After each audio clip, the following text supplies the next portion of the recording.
సూర్యుడి చుట్టూ తిరగడం వల్ల మనకు పగలు, రాత్రి, ఋతువులు, వర్షాలు ఇవన్నీ ఏర్పడుతున్నాయి.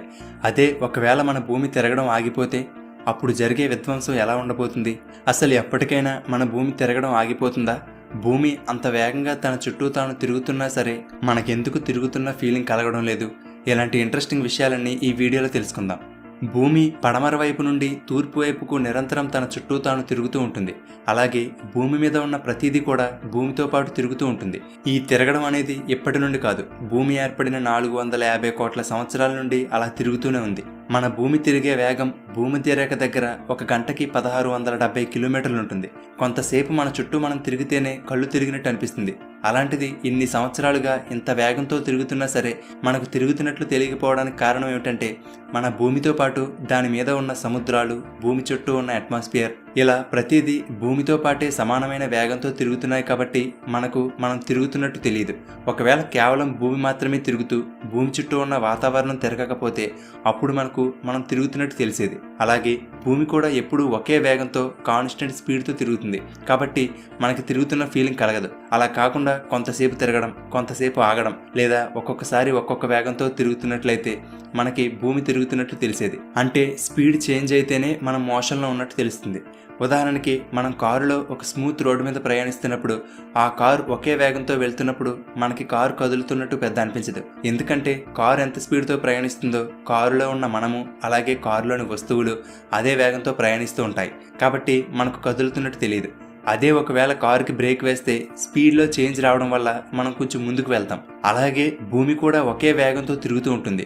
అలాగే భూమితో పాటు భూమి చుట్టూ ఉన్న వాతావరణం కూడా అదే స్పీడ్తో తిరగడం వల్ల మనకి భూమి తిరుగుతున్నట్టు తెలియదు. అయితే కేవలం భూమి మాత్రమే కాదు, మన సోలార్ సిస్టంలో ఉన్న ప్రతి గ్రహం కూడా తన చుట్టూ తాను తిరుగుతూనే ఉంటుంది. ఇప్పటి వరకు అలా తిరగని గ్రహాన్ని ఒక్కటి కూడా కనుగొనలేదు. మరి ఇన్ని వందల కోట్ల సంవత్సరాల నుండి తిరుగుతున్నా సరే అవి ఆగకుండా ఎలా తిరుగుతున్నాయి అనే డౌట్ వస్తుంది. దానికి కారణం మన భూమి మీద అయితే ఏదైనా ఒక వస్తువు తిరుగుతున్నప్పుడు దాని చుట్టూ గాలి ఉండడం వల్ల ఫ్రిక్షన్ క్రియేట్ అయ్యి ఆ వస్తువు ఆగిపోతుంది. కానీ స్పేస్లో అంతా వ్యాక్యూమ్, అక్కడ ఎటువంటి గాలి ఉండదు కాబట్టి స్పేస్లో తిరిగే గ్రహాలకి ఎటువంటి ఫ్రిక్షన్ ఉండదు. సో మన భూమి అన్ని కోట్ల సంవత్సరాల నుండి తిరుగుతూనే ఉంది. కానీ మన భూమి తిరిగే వేగాన్ని తగ్గించే అంశం ఒకటి ఉంది, అదే చంద్రుడు. చంద్రుడికి ఉండే గ్రావిటేషనల్ ఫోర్స్ మన భూమి మీద కొంత ప్రభావాన్ని చూపిస్తుంది. భూమి మీద ఉన్న సముద్రాలలో ఒక్కొక్కసారి పెద్ద పెద్ద అలలు రావడానికి ఈ మూన్ గ్రావిటీ కూడా కారణమవుతుంది. ఈ కారణంగా మన భూమి తన చుట్టూ తాను తిరిగే వేగం క్రమక్రమంగా తగ్గుతూ ఉంది. ఇలా భూమి తిరిగే వేగం తగ్గినప్పుడు ఒక రోజుకి ఉండే సమయం అనేది పెరుగుతుంది. ఇప్పుడు మనకు ఒక రోజుకి 24 గంటలు ఉన్నాయి కదా, అలా 140 కోట్ల సంవత్సరాల క్రితం మన భూమి మీద రోజుకు 18 గంటలు మాత్రమే ఉండేవట. కానీ మూన్ టైడల్ ఎఫెక్ట్ వల్ల భూమి తిరిగే వేగం నెమ్మదించడం వల్ల ఒక రోజుకి ఉండే టైం అనేది ప్రతి 100 సంవత్సరాలకు 1.8 మిల్లీ సెకండ్స్ పెరుగుతుంది. అలా మరొక 14 కోట్ల సంవత్సరాలు గడిచేసరికి ఒక రోజు వ్యవధి 25 గంటలకు చేరుకుంటుందట. 50 బిలియన్ సంవత్సరాలు గడిచేసరికి భూమి మీద ఒక రోజుకి 1000 గంటలు ఉంటాయని శాస్త్రవేత్తలు అంచనా వేస్తున్నారు. ఈ విధంగా భూమి తిరిగే వేగం నెమ్మదించడం, రోజుకి ఉండే సమయం పెరగడం వల్ల ప్రస్తుతానికి మన మీద ఎటువంటి ఇంపాక్ట్ ఉండదు. కానీ ఈ భూమి తిరగడం అనేది ఒక్కసారిగా ఆగిపోతే ఏం జరుగుతుందో ఇప్పుడు చూద్దాం. దానికన్నా ముందు ఒక చిన్న విషయం ఫ్రెండ్స్, మీలో ఎవరైనా ప్రపంచవ్యాప్తంగా ఎక్కువ మంది మాట్లాడే భాషలు నేర్చుకోవాలనుకుంటున్నారా? అయితే ఫ్రీగా లాంగ్వేజెస్ నేర్చుకోవడానికి డ్యూలింగో అనేది బెస్ట్ యాప్. కేవలం ఇండియాలోనే కాదు, ప్రపంచంలోనే ఈ యాప్ స్పీడ్తో వెళ్తున్న ఒక బస్సు సడన్ బ్రేక్ వేస్తే మనం ఒక్కసారిగా ముందుకు తుల్లిపోతాం. అలాంటిది 100 కాదు, 500 కాదు, ఏకంగా గంటకి 1670 కిలోమీటర్ల వేగంతో తిరుగుతున్న భూమి ఒక్కసారిగా ఆగిపోతే మనందరం ఎంత వేగంతో విసిరివేయబడతామో అర్థం చేసుకోవచ్చు.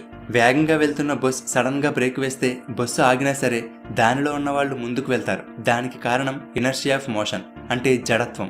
అదేవిధంగా వేగంగా తిరుగుతున్న భూమి ఒక్కసారిగా తిరగడం ఆగిపోయినా సరే ఇనర్షియా కారణంగా భూమి చుట్టూ ఉన్న వాతావరణం, గాలి తిరుగుతూనే ఉంటుంది. దాంతో కేవలం మనుషులే కాదు, చెట్లు, భవనాలు, జంతువులు, చుట్టూ ఉన్న వస్తువులు ఇవన్నీ కూడా గంటకి 1600 కిలోమీటర్ల స్పీడ్తో తూర్పు వైపుకు విసిరివేయబడతాయి. దాదాపు ప్రతి వస్తువు పైకి గాలిలోకి లేచిపోతుంది. భవనాలన్నీ నాశనం అయిపోతాయి. ఇప్పటి వరకు రికార్డు అయిన దాని ప్రకారం 1996లో ఒకసారి ఆస్ట్రేలియాలో గంటకి 408 కిలోమీటర్ల వేగంతో గాలులు వీచాయి. ఈ భూమి మీద అత్యంత వేగంగా వీచిన గాలులుగా వీటికి రికార్డు ఉంది. అలాంటిది దానికి 4 రెట్ల వేగంతో గాలులు వీయడం అంటే మాటలు కాదు. ఆ గాలులు సముద్రంలో సునామీలకు దారితీస్తాయి.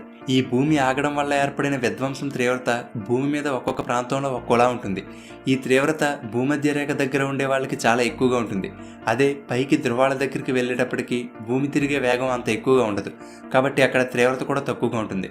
ఒకవేళ ఇంత విధ్వంసం